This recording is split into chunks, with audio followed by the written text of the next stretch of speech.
The president is back out on the campaign trail after defeating the coronavirus. Judge Amy Coney Barrett spends the week in the hot seat, and early voting is well underway for many states. Thanks for joining us for another edition of America This Week. The countdown to Election Day is a nail-biter as 2020 continues to live up to its, wait, what reputation each passing day.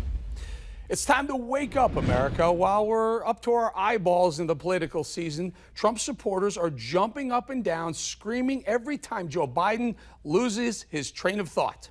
You know, we have to come together. That's why I'm running. I'm running as a proud Democrat for the Senate. It's estimated that 200 million people have died, probably by the time I finish this talk. He's losing it. He can't be president. He can't even remember his name. We all yell it out. I'm guilty of doing that too. There have been no shortages of times I've highlighted a gaffe by the former vice president. Am I worried? You bet I am.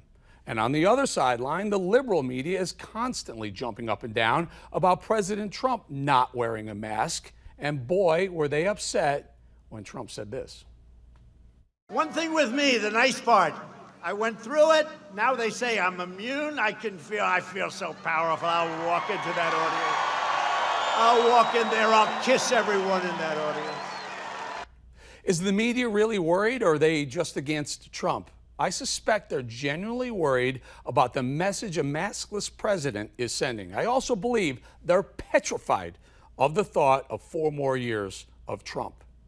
The stakes are high, both sides are in a war and are aggressively canceling each other, a very dangerous monster game they're playing, which is growing bigger and badder as we approach the most consequential election in our lifetime.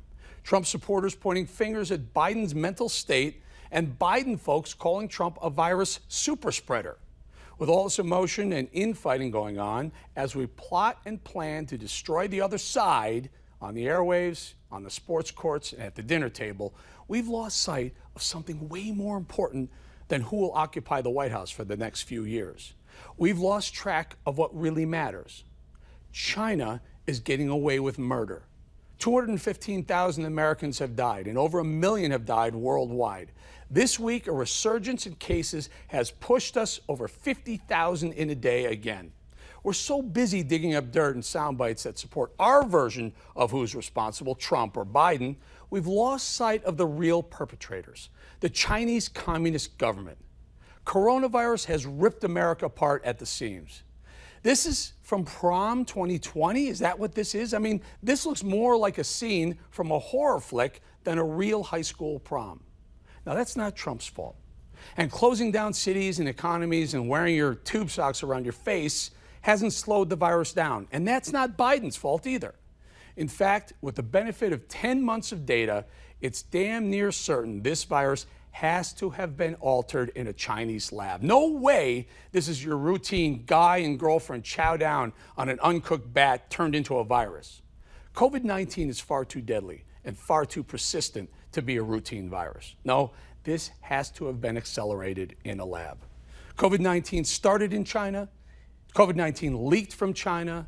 The cover-ups were exposed in China. Folks, this is a Chinese-born, bred, and spread disease that has ravaged the world. It's simply not okay to just fight this and hope it goes away, because if it does, you got to ask, when's the next COVID? COVID-21?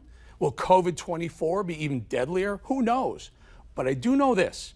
If we don't hold China accountable, they will do it again. Now listen up.